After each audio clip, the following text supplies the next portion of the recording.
Hello and welcome to Art Time with Anderson, and here we're going to talk about using layers to paint a naturalistic looking leaf. And this technique can be applied to almost any kind of nature, flower, or fruit, or something you want to look naturalistic. The first step I am going to take is by putting on a pale lemon yellow. This is going to be your brightest, most pale color yellow, and you're going to cover the entire area of the leaf. In between layers, I am going to wait for this to dry. That's very important so that these colors sort of lay on top of one another, creating more rich, intense, deeper hues. What you're going to see here is darker golden brown, where I've got titanium gold and just a little bit of brown.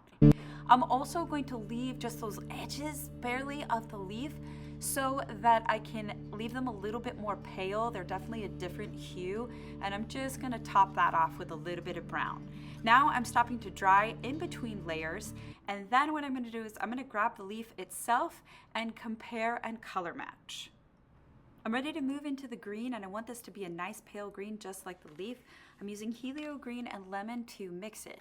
This is the one spot where I am not going to completely cover the leaf, since the leaf is not majority made up of this pale green.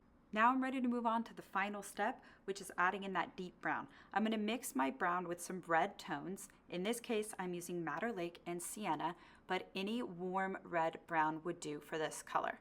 I'm going to cover the majority of the leaf. Dropping in this dark layer is really going to bring your more naturalistic painting to life. That dark layer is laying on top of all those paler layers underneath it.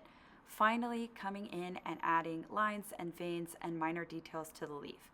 I could come back later and add some more details as well once it is dry.